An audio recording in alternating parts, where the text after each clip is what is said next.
দ্রৌপদীর একটি নাম। ওই রাজসভাতে যখন স্বয়ংবর অনুষ্ঠান হলো, পঞ্চ পাণ্ডব ছদ্মবেশে গিয়েছিলেন ব্রাহ্মণের রূপ ধারণ করে। অর্জুন ছদ্মবেশে যখন এই ক্রীড়াতে অংশগ্রহণ করতে যাচ্ছেন, তখন পাঞ্চালীকে একটা প্রণাম নিবেদন করলেন।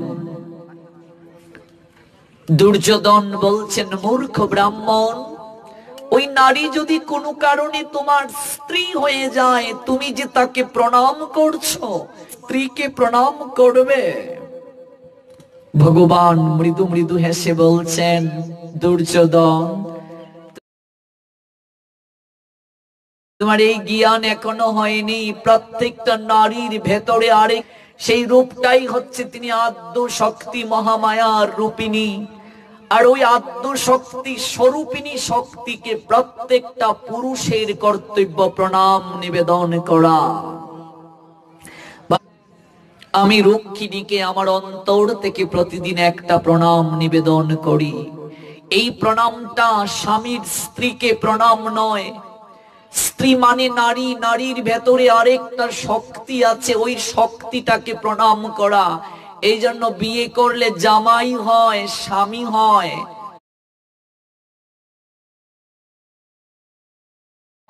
পতি হয় না। পতি সবার ভাগ্যে হয় না। বিয়ে করলে বৌর্মিনী সবার ভাগ্যে আসে না, পত্নী সবার ভাগ্যে আসে না গো। এগুলো বিশাল ব্যাখ্যা রয়েছে। দুদিন সময় আমরা কি শুনবো বলো? এই জন্য সপ্তাহব্যাপী যদি আমরা শুনতে পারতাম, ধারাবাহিক ভাবে শ্রবণ করতে পারতাম। আমি পতি শব্দটাকে যদি ব্যাখ্যা করি, তাহলেও তো 3-4 ঘন্টায় শেষ হবে না। স্ত্রীকে পত্নী কেন বলা হয়, সহধর্মিনী কেন বলা হয়? আমরা সবাই সংসারী মানুষ। এখানে আমাদের সংসারের কথাগুলোই বেশি শুনতে হবে। আজকাল প্রত্যেকটা ঘরে দেখো, স্বামী স্ত্রীর মাঝে অনুরাগ শিথিল হয়ে যাচ্ছে দিন দিন। ভালোবাসা দিন দিন হ্রাস পাচ্ছে। এই অল্প বয়সের জীবনে বাংলাদেশের 64 জেলায় ঘুরেছি। প্রত্যেক জায়গাতেই আমাদের কাছে আর্তনাদ করে অনেক মায়েরা, ওরকের বিয়ে প্রভুজি আগের মতো অনুরাগ নেই, আগের মতো ভালোবাসা নেই। কেন জানি সম্পর্কটা দিন দিন শিথিল হয়ে যাচ্ছে। তার পশ্চাতে শাস্ত্র আমাদেরকে উত্তর দিচ্ছেন। এগুলো আমরা আজ এবং আগামীকাল দুদিন সময় পেয়েছি, আমরা আলোচনার প্রেক্ষাপটে শুনবো। মনে রাখবে, পত্নী কাকে বলে? যে স্ত্রী স্বামীকে পতিত অবস্থা থেকে উদ্ধার করে তাকে পত্নী বলে। পতিত মানে কি? ডাউন। লাইফ মিন্স আপস down, but our life cultural any time down. He is পত্নী, এক্সট্রিম পত্নী, যে তার স্বামীকে পতিত অবস্থা থেকে ওভারকাম করে। পতি কাকে বলে? যে স্বামী তার স্ত্রীকে পতিত অবস্থা থেকে উদ্ধার করে। তো হোয়াট মিন্স দ্যাট ওয়ার্ড পতিত? পতিত মানে হচ্ছে নিম্নগামী হওয়া। বিবাহের পর কোন স্বামী যদি পরকীয়া করে, তাহলে সেই স্ত্রী যোগ্যতা নেই তাকে ধরে রাখার। কারণ স্ত্রীর মাঝে ভগবান এমন বিশেষ কিছু শক্তি দিয়েছেন। নারীর মাঝে ভগবান যখন সৃষ্টি করেছেন, তখন বিশেষ কিছু এক্সট্রা অর্ডিনারি পাওয়ার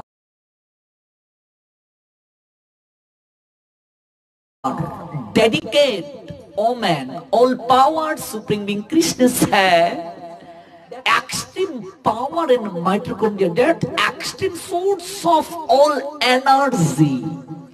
নারীকে যখন ভগবান সৃষ্টি করলেন, তখন এমন বিশেষ কিছু উপাদান দিয়ে সৃষ্টি করলেন। এমন বিশেষ কিছু শক্তি দিয়ে সৃষ্টি করলেন। ওই শক্তিটা কি? ওই নারী জলের নিয়ায় পাত্রে রাখো, জল সেই পাত্রে আকার ধারণ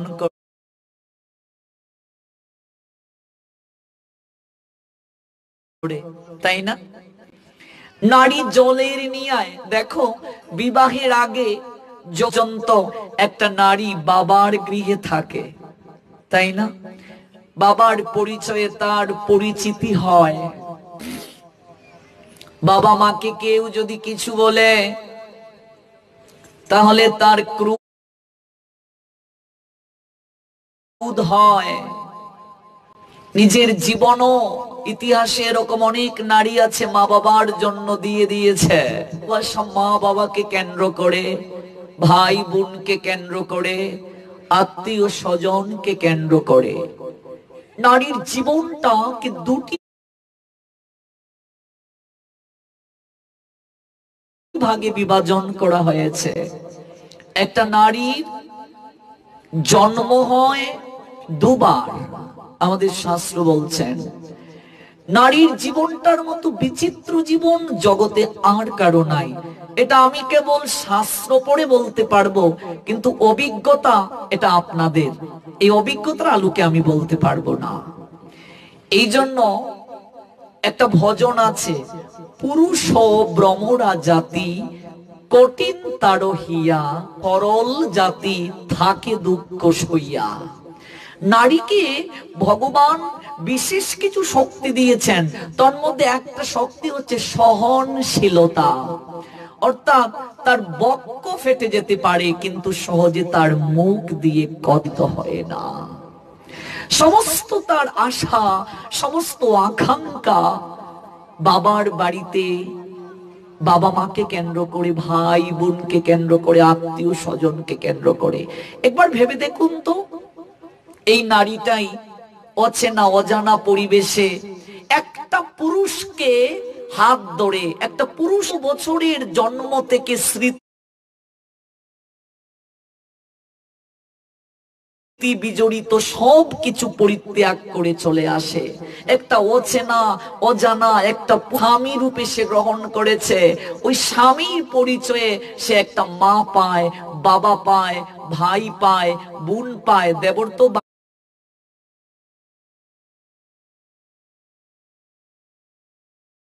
ভাই সদৃশ, ননদিত ভগিনী, বোন সদৃশ আত্মীয় পায়। আমি পুরুষ কতটুকু উপলব্ধি করি সেটা আমরা যে একটা অজানা অচেনা পরিবেশে সমস্ত কিছুকে ত্যাগ করে, সমস্ত স্মৃতিকে ত্যাগ করে, একটা পুরুষকে কেন্দ্র করে সবাইকে ছেড়ে চলে এসেছে। তার পরিচয়ে সে সমস্ত কিছু অধিকার পেল। দেখো, অল্প কিছুদিনের মাঝেই সেই নারী নিজেকে সবার সঙ্গে সামলে নেয়, তাই তো মা? জলের নিয়ায় যে পাত্রে রাখো সেই পাত্রে আকার ধারণ করে। অল্প স্বামী যখন বলবে উনি তোমার পিসি শাশুড়ি হয়, পিসি শাশুড়ি গ্রহণ করলো।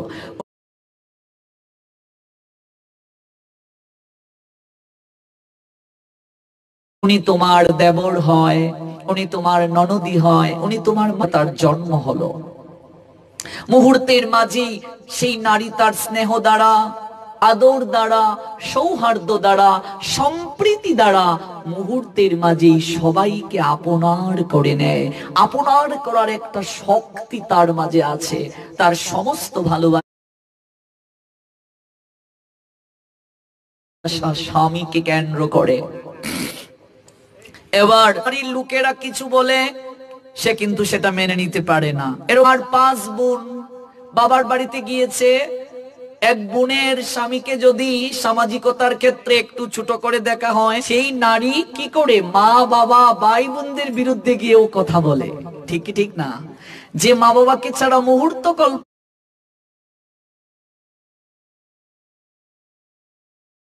একটু এখানে অসম্মান হয়েছে, সবাইকে সে বাদ দিয়ে স্বামীর সম্মানকে রক্ষা করার জন্য সে কথা বলে।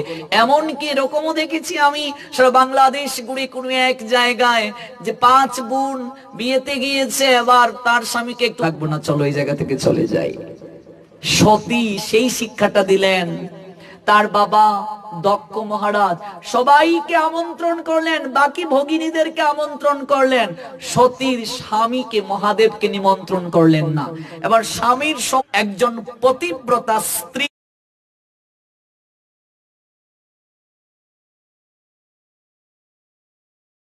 কখনো সেই জায়গায় যেখানে নাই স্বামীর, জগৎবাসীকে আরেকটা শিক্ষা দিলেন।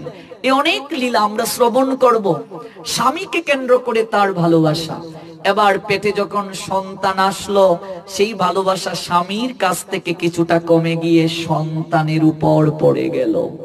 ঠিক বলছি তো? ভালোবাসতো, তার চেয়ে কিছুটা ভালোবাসা কমে গেল, সেই ভালোবাসাটা সন্তানের উপর পড়লো। তো দেখো, নিয়ত পরিবর্তনশীল। এই জন্য নারীকে ভগবান বিশেষ কিছু উপাদান দিয়ে সৃষ্টি করলেন। ওই নারী একটা পুরুষকে ঊর্ধ্ব গতি দান করতে পারে, একেবারে নিম্ন গতি দান করতে পারে। এই জন্য নারীকে আদ্য শক্তি স্বরূপিণী বলা হচ্ছে। এই জগতের সমস্ত কিছু পদলুণ্ঠিত, এতটা শক্তি ভগবান নারীকে দিয়ে সৃষ্টি করলেন। মহাদেব মা কালীর নিচে, এটার অর্থ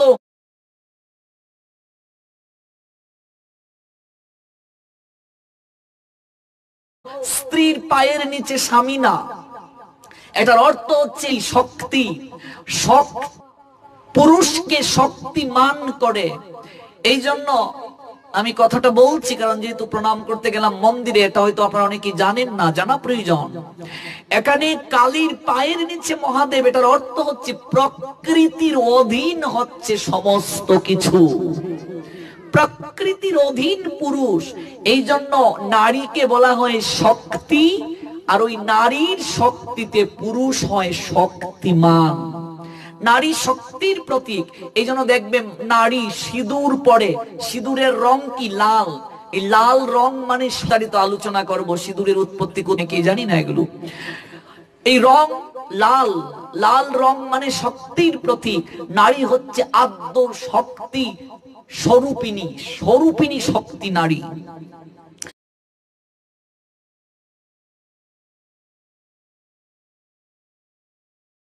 এই নারীকে ভগবান এমন বিশেষ কিছু উপাদান দিয়েছেন, যে উপাদান পুরুষের মাঝেও দেন নাই।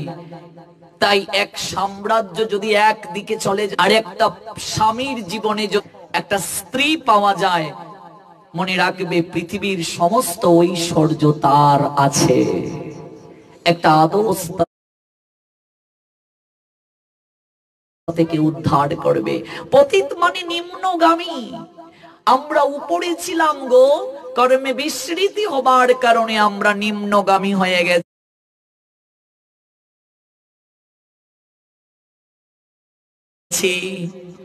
ওই অবস্থা থেকে কৃষ্ণ, মনে রাখবেন, বিবাহ মানে, আজকাল অধিকাংশ মানুষের মাঝে এই ধারণাটা নেই। আমরা মনে করি বিবাহ মানে একজন সদ্য বিস্তারের জন্য একজন শয্যা সঙ্গী নিলাম।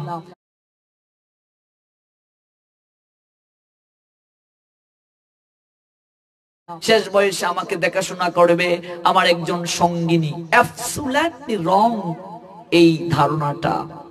বিবাহ না প্রাত্যয় যুগে বিবাহ শব্দটি এসেছে, যার অর্থ বিশেষভাবে ভার বহন করা।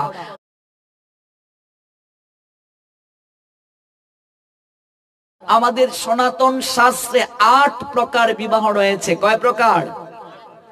আচ্ছা বলুন, আপনারা যে বিয়েটা করেছেন 7 পাকে অগ্নিকে সাক্ষী রেখে, বলুন তো এই বিয়েটার নাম কি? এই ঠেকেছে। বিয়ে করলাম, বিয়ের নামটাই আমরা জানি না। দেখেছো, আমরা সনাতন ধর্মাবলম্বীরা ধর্মের অনেক কিছু জানি না। এই জন্য 1-2 দিনে পাঠে কিছুই জানা যাবে না। এগুলো ধারাবাহিক ভাবে শুনতে হবে, দিন শুনতে হবে, শুধু প্রস্তুতি পর্ব, তারপর গীতা, অথবা কিছুই বুঝবো না আমরা। আচ্ছা, বিয়ের নামটা না হয় নাই জানলাম, আজ জানবো। সাত পাকে বিয়ে করেছেন, বলুন তো সাত পাকে কেন বিয়ে করতে হয়? সাত পাক না দিয়ে একটা পাক বেশি দিলে দোষ কি, একটা কম দিলে দোষ কি? সাত পাকে কেন বিয়ে করেছো মা? আমি না এখনো করিনি, তোমরা তো করেছো, বলো। বলছে মাও সাত পাকে করেছিল, ঠাম্মাও সাত পাকে করেছিল, ঠাম্মার মাও সাত পাকে করেছিল, আমি কি আট পাকে করব বাবা? কেন সাতটা পাক দিলে? হ্যাঁ, আচ্ছা, বিবাহের প্রসঙ্গ এসে গেল। বিবাহ তো দূরের কথা, বিয়ের কার্ডটাই তো আমরা ভুল করি। বিয়ের কার্ড যারা করো নাই বিয়ে, একটু জেনে যাও, ভবিষ্যতে যেন ভুল না হয়। বিয়ের কার্ডই ভুল। কিভাবে দেখবে? বিয়ের কার্ডের মাঝে লেখা ওম নমো প্রজাপতয়ে নমঃ লেখা আছে কি নেই? এখানে 5টা সিঁদুরের ফুটা, 5টা না দিয়ে 3টা দিলে দোষ কি, 4টা দিলে দোষ কি? বলো 5টা কেন? হ্যাঁ, দেখো আমরা কিছুই জানি না কিন্তু করে আসছি। উলুধ্বনি কটা দেন আপনারা? 3টা। আচ্ছা, 5টা। তো মাঙ্গলিক অনুষ্ঠানে, বিবাহের অনুষ্ঠানে 5টা, এমনিতে ধূপ দ্বীপ জ্বালার সময় 3টা কেন? প্রশ্ন আসতে পারে না? হ্যাঁ, এগুলো সব জানবো আমরা। উলুধ্বনি মূলত 5টাই দিতে হয়। ওই 5টা উলুধ্বনি মানে 5টা লোককে আমন্ত্রণ করা। আর শঙ্করধ্বনি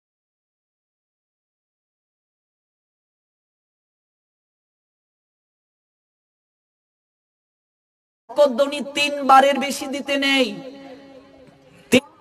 জনকে আমন্ত্রণ করা। আপনি যদি 3টার অধিক 4টা দেন, সঙ্গে সঙ্গে অসুরদেরকেও আপনি আমন্ত্রণ করে ফেললেন, তাহলে আপনার গৃহে অমঙ্গল লেগে থাকবে। শঙ্করধ্বনি করতে হবে 3টা, উলুধ্বনি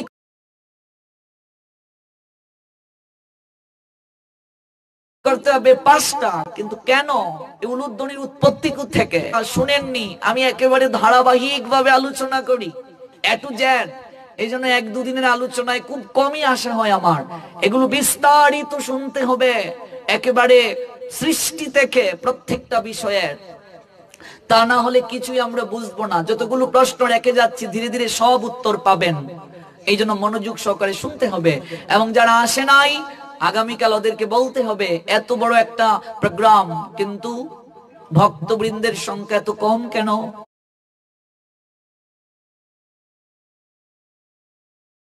হাজার হাজার ভক্তবৃন্দ পালনের ক্ষেত্রে সবচেয়ে অলসতার ক্ষেত্রে অজুহাত দিয়ে থাকি।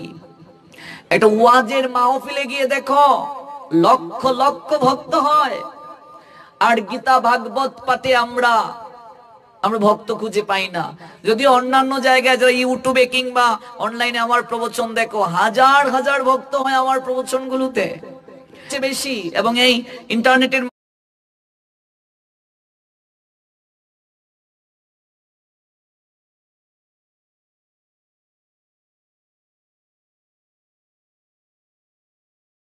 মাধ্যমে বিশ্বের অনেক দেশ থেকে ভক্তরা দেখছেন, হাজার হাজার ভক্ত দেখতে। বল কি করে বলছি? 5টা কেন সিঁদুরের ফুটা কাল ব্যাখ্যা করব।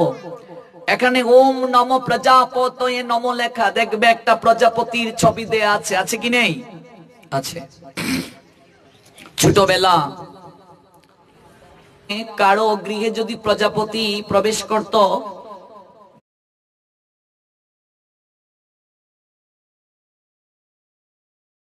আমাদের মা কাকিমা জেঠিমারা সিঁদুরের ফুটা দিয়ে তারপর 5টা উলুধ্বনি দিত। তোমরাও কি করেছো?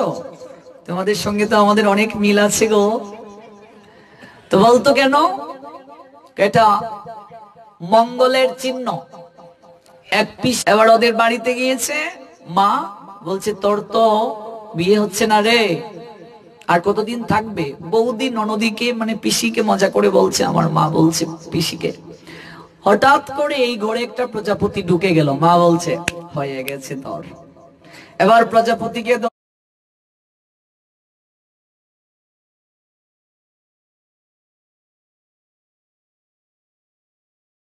সিঁদুর দিয়ে 5টা উলুধ্বনি দিল। বললাম কি করে বিয়ে করিয়ে দেবে? আমি ছোটবেলা থেকেই খুবই যুক্তি কোনো কিছু গ্রহণ করতাম না। এরপর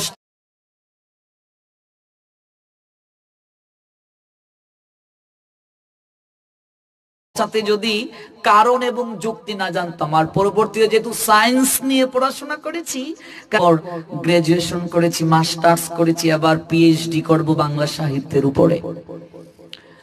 তো এই জন্য প্রমাণ পেতে ইচ্ছুক না। ফড়িং কি করে বিয়ে করিয়ে দেবে, তখন থেকেই একটা ভাবনা ছিল এই ফড়িং।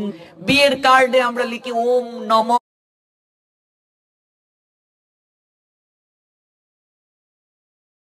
প্রজাপতয়ে নমঃ, তারপর একটা ফড়িং এর ছবি দেই, মানে প্রজাপতির ছবি। এটাই হচ্ছে ভুল, কার্ডেই ভুল আমাদের।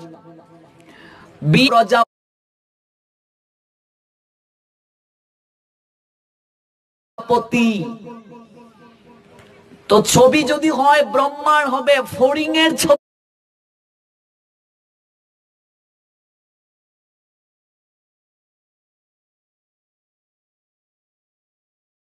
কেন? যুগ যুগান্তরে মানুষ এই, কিন্তু মনে রাখবে যদিও বিয়ের দেবতা ব্রহ্মা, কিন্তু ব্রহ্মার ছবি কার্ডে দেয়া যাবে না। বিয়ের মণ্ডপে ব্রহ্মার প্রবেশ অধিকার নিষেধ। এই ব্রহ্মাই একবার তার মেয়ের রূপ দেখে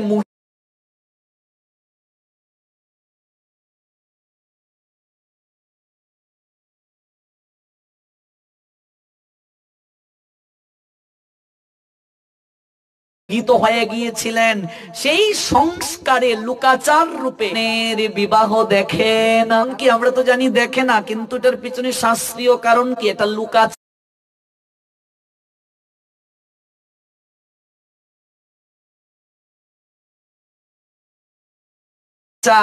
কিন্তু কেউ যদি দেখে, ধর্মীয় আচার আরেক জিনিস, বিষয় বুঝতে হবে। কারণ আমরা অনেক সময় মা মোহিত হয়ে গিয়েছিলেন, সেটা আলাদা সাবজেক্ট, কিন্তু কোন মঙ্গল কামনা করতে পারে আমি বিশ্বাস।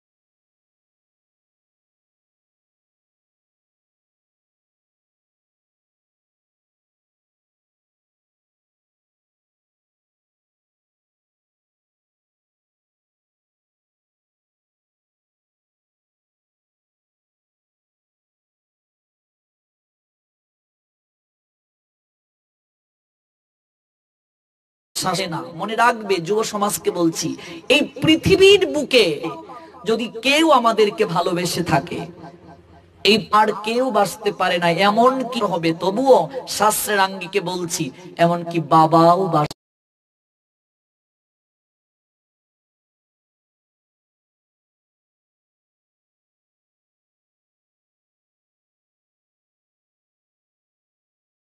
নয়নের ক্ষেত্রে শাসন 75 75 মাস অবদান মাত্র 25।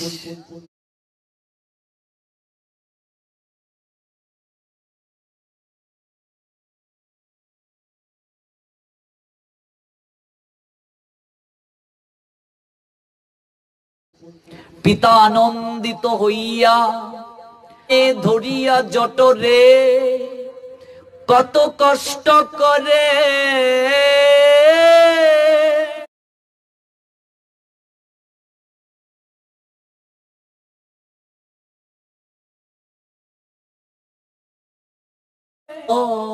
সেদিন গর্বে উঠাই, গর্বে ধারণ করেছে, পোষণ করে না। মেডিকেল সায়েন্স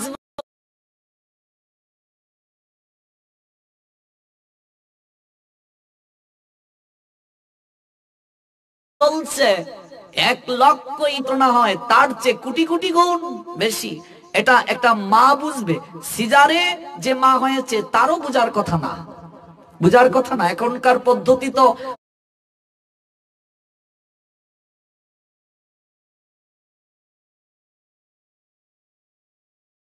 প্রসব বেদনাও লাগে না, তিনি বুঝবেন না সেই যন্ত্রণা সহ্য করেছে, তিল তিল করে সন্তানটাকে তোর পৌষ মা সন্তানকে শুকনায় রেখেছে।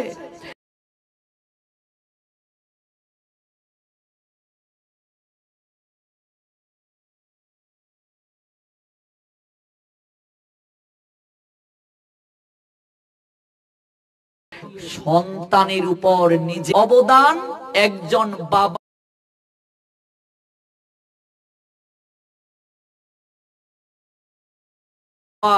ততটা অবদান। মানে 100টা শিক্ষক মানে একজন বাবা। একটা শিশুর 100 জন শিক্ষক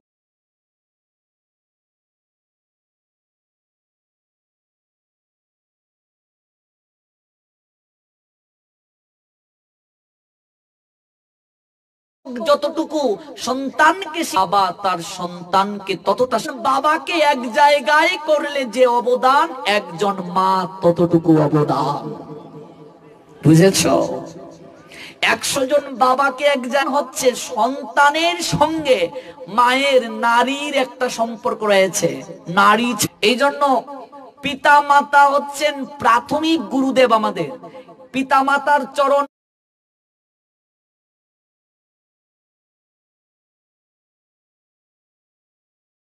বন্দনা না করে আপনি গীতাতেও যেতে পারবেন না, ভাগবত। এই জন্য আমরা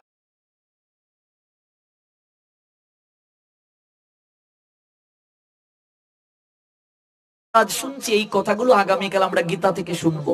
এগুলো হচ্ছে আমাদের বলছেন পিতা স্বর্গ, পিতা ধর্ম, বাবা স্বর্গ। এই কথাগুলো আজকে তরুণ প্রজন্মের খুবই জানা প্রয়োজন।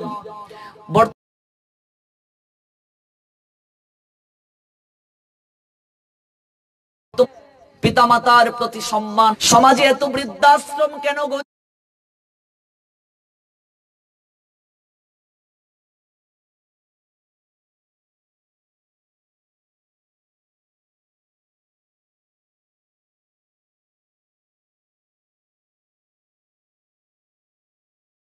দিয়ে উঠছে গো, বৃদ্ধাশ্রম মানেই তো কলঙ্কিত আশ্রম হবে।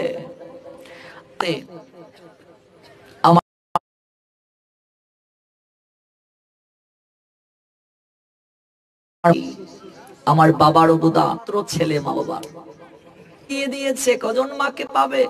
জগতের তোরে বিলিয়ে দেয়া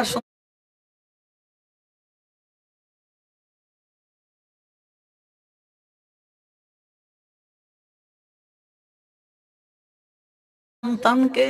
হ্যাঁ, আমার মা বলেন তুমি জগৎ, আমি সেই দিন বুঝবো তুমি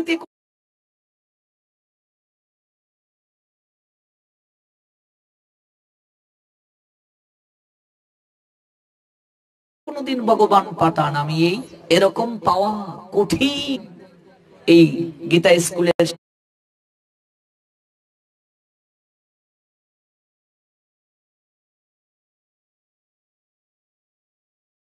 গ্রুপনে গীতার শ্লোক বলতে পারে, ওরা অনুপ্রেরণা পাবে। আমার কার সারাংশটা মুখস্থ করে মাইকার লোভে সারাদিন পড়ে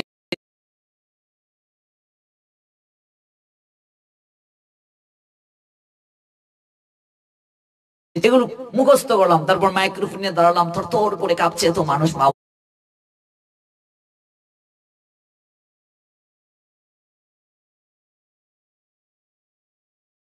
চাই পারবে বল দিয়ে দেওয়া। তারপর এই যে 2002 সালে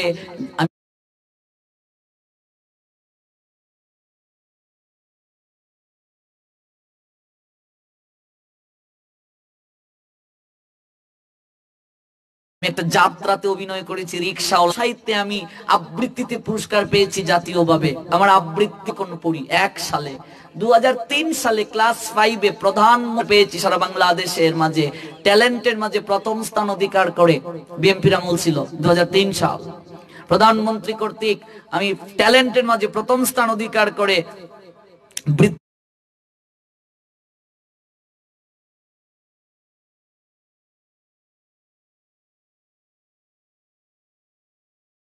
পেয়ে পুরস্কার পেয়েছি, মেডেল পেয়েছি।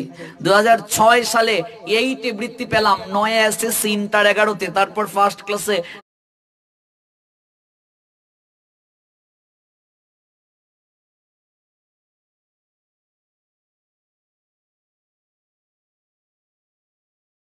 গ্রাজুয়েশন মাস্টার্স করলাম। তারপরে আবার মাঝে একটা ধারণা কাজ করে, সন্তান যদি ধর্ম পালন করে, institution education and religious education, আপনি কখনো এটা কি বাদ দিতেই পারবেন না। কারণ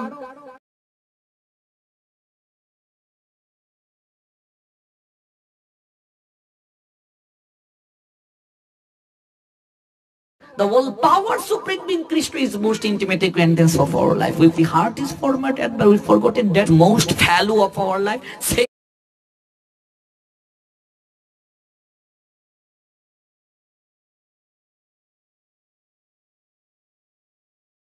Srimad Bhagavad Gita, all power supreme being Krishna say, nine chapter Rajupita Rajakucham Pavitramidam Uttamam Pratumabhayam. We've forgotten that topic, and impartial, extreme appealing, sadly and down time to time, and his situation, and crassly situation, crassly timely say to act. That topic, the omnipotent maker.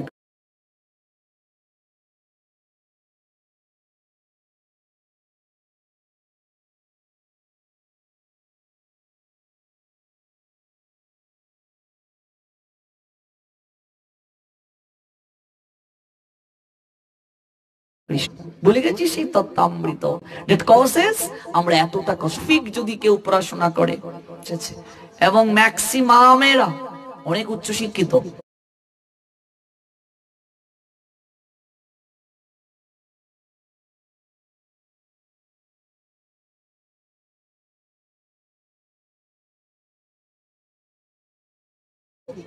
যখন সময় পায় ওরা সাধু সঙ্গে আসে। আমি নিজেও এখনো স্টুডেন্ট, এখনো সংসারে মা বাবার, আমি আর আমার একটা বোন বিয়ে করি। আজকে সমাজের বুকে এটা বড়তে হবে। ওই তরুণদের মাঝে প্রথমে এই চেতনাটা যদি দেখবেন, once upon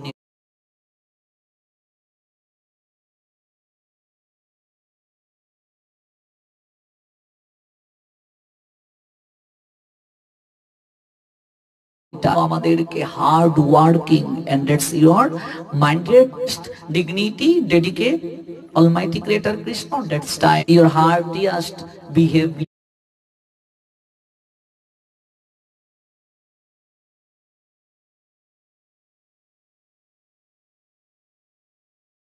Gladly time to time. আনয়ন খুবই প্রয়োজন, খুবই প্রয়োজন আমাদের মাঝে, এটা খুবই অভাব। পিতা মানে স্বর্গ, পিতা স্বর্গ।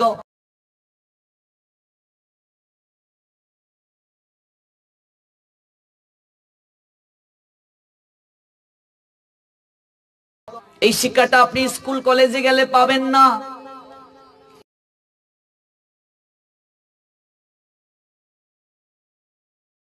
কিন্তু আপনি ধর্মীয় শিক্ষা পারেন না।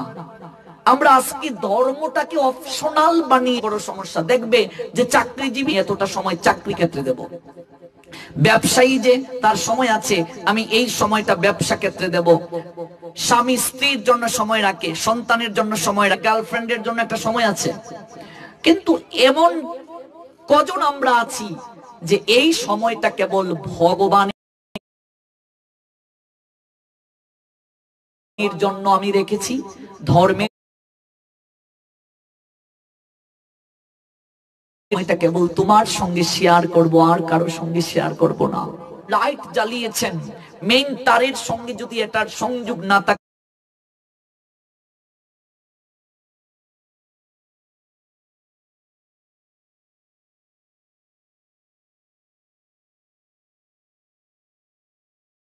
তো লাইট কি জ্বলতো, ফ্যান কি চলতো?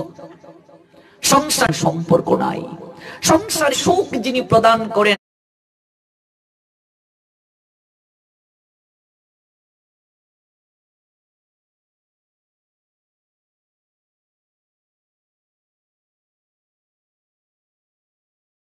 সুখময়ের সঙ্গে আমাদের কোনো সম্পর্ক নাই। সুখটা পাবেন কি করে আপনি? বৃত্তকে অঙ্কন করা যাবে না। যদি কেউ সংসারে সুখী থাকতে পারবে না, কখনো পারবে না। তো ধর্ম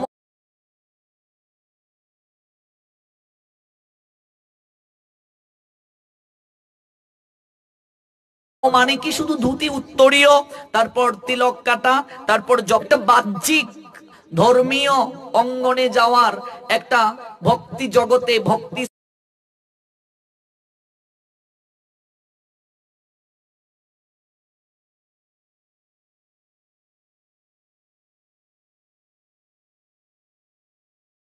একটা প্রাথমিক আমাদের ইন্ট্রোডিউসিং বলা যায় প্রকৃতপক্ষে, বা ইন ফ্যাক্ট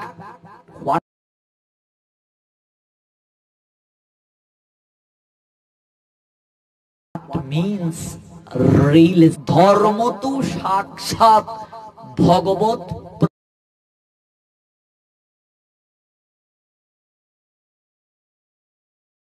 হচ্ছে ভগবানের আইন। If you violate rule of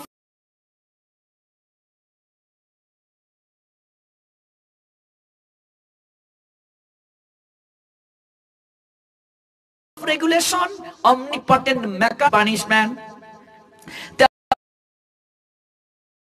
মেনে চলতে হবে, নতুবা সমাজ আপনাকে একঘরে করে রাখবে। আপনি চাকরি করতে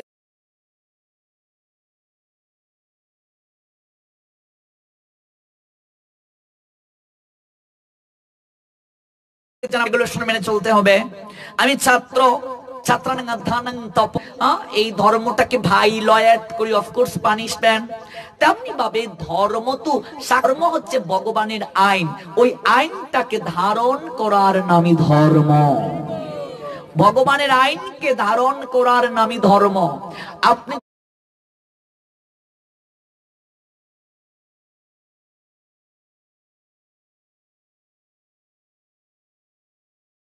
আইনকে লঙ্ঘন করেন, অবশ্যই আপনাকে শাস্তি পেতে ভগবত প্রণীতম। আমাদের সমাজে এটা বড় অভাব।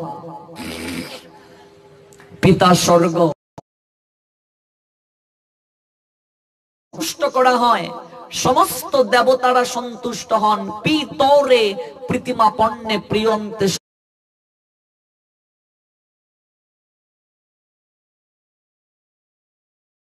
সর্বদেবতা।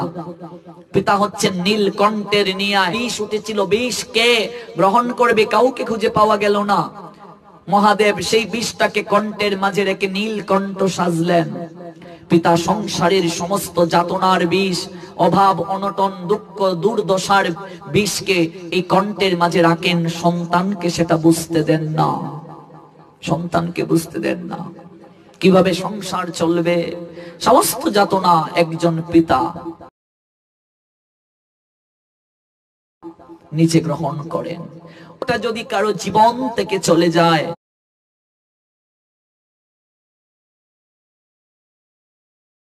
সে বুঝবে তার মতোই পিতাকে এতটা ঊর্ধ্বে ঠাই। প্রীতিমা পণ্যে প্রিয়ন্তে সর্বদেবতা। মানুষ 5টা ঋণ নিয়ে জগতের বুকে জন্মগ্রহণ করে। পিতৃ মাতৃ ঋণ। মনে রাখবে, পৃথিবীতে কিছু কিছু ঋণ আছে কখনো সুদ হয় না।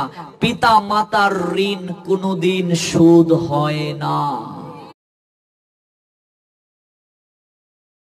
সারা জন্ম যদি মাকে কাঁধে নিয়ে কোনো সন্তান ঘুরে বেড়ায়, এক বিন্দু দুধের ঋণ সুদ হবে দূরের কথা, দুধের ঋণ সুদ করব এই চিন্তাটা আনা মানেই তার নরকগামী হওয়া। ভাবা যায়? আজকে এই নৈতিকতার শিক্ষা যুব সমাজের খুবই অভাব। এই জন্য প্রত্যেকটা সন্তানকে প্রাতিষ্ঠানিক স্কুল খোলা হয়েছে। এক মাতাজি কষ্ট করে তিনি শ্রম দিচ্ছেন এখানে। আমি ওনাকে বলে দিয়েছি যে সর্বতভাবে যে যে শীট লাগে, গ্রন্থ লাগে, আমি কালেকশন করে আপনাকে পাঠিয়ে দেব, সংগ্রহ করে পাঠিয়ে দেব। এটা খুবই প্রয়োজন সমাজের বুকে। আজকে নৈতিকতার শিক্ষা স্খলিত হয়ে যাচ্ছে আমাদের সমাজে। আজকে আমরা পিতা মাতাকে এতটা অবমূল্যায়ন করছি কেন?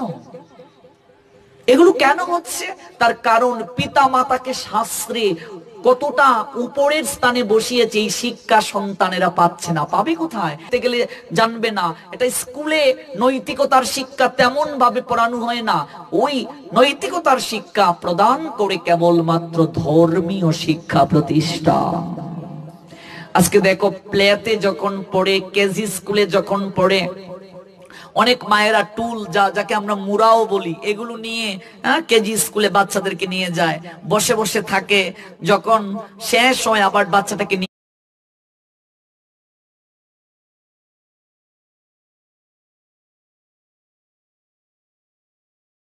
প্রত্যেক মাসে মাসে একটা স্যালারিও দেয়, বেতন দেয়। অথচ দেখবে সপ্তাহে একটা দিন মন্দিরে সন্তানেরই পাঠায় না। ঠিক বলছি তো? তাহলে চরিত্রটা গঠন হবে কি করে? হবে কি করে বলো?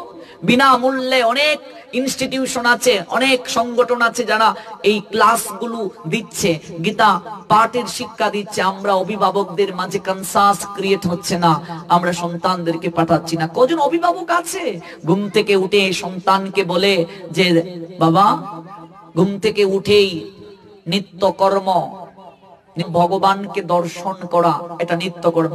একটা ধার্মিক মুসলমানকে জিজ্ঞেস করো, ঘুম থেকে উঠার পর রাত্রিতে ঘুমানোর পূর্ব পর্যন্ত তাদের কুরআন হাদিস অনুযায়ী তাদের নিত্যকর্ম কি?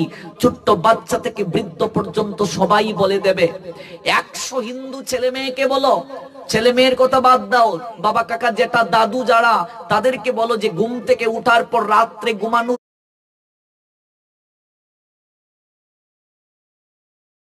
পূর্ব পর্যন্ত নিত্যকর্ম কি? আমি আমার ব্যক্তিক জীবনের অভিজ্ঞতা থেকে চ্যালেঞ্জ করেই বলতে পারি, ভুল বলছি? তাহলে জানবো কোথায়? ধার্মিক মুসলমানদের মতো আমাদের মাদ্রাসা মক্তব নেই যেখানে গিয়ে আমরা পড়াশোনা করতে পারবো।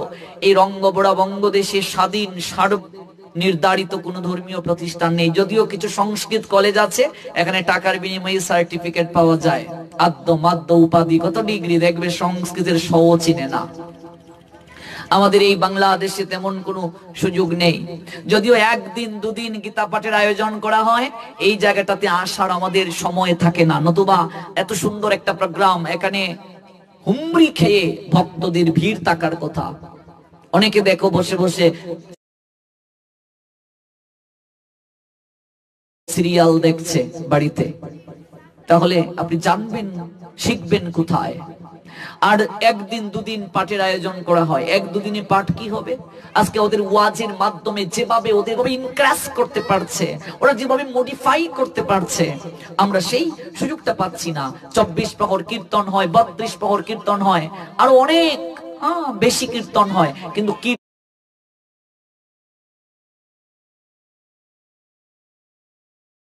হচ্ছে দেখাও। তাহলে কি কীর্তনের প্রয়োজন নেই? অবশ্যই প্রয়োজন আছে। কলিযুগের ধর্মই হয় নাম ধর্ম, জীবেরও কারণ। অতএব কলিযুগে নাম যজ্ঞ সার, অন্য কোন ধর্ম করলে নাহি হবে পার। অবশ্যই কীর্তনের প্রয়োজন আছে, কিন্তু কীর্তনটা প্রথম নয়, কীর্তনটা দ্বিতীয় স্টেপে। প্রথম হচ্ছে শ্রবণ, তারপর কীর্তন। শ্রবণ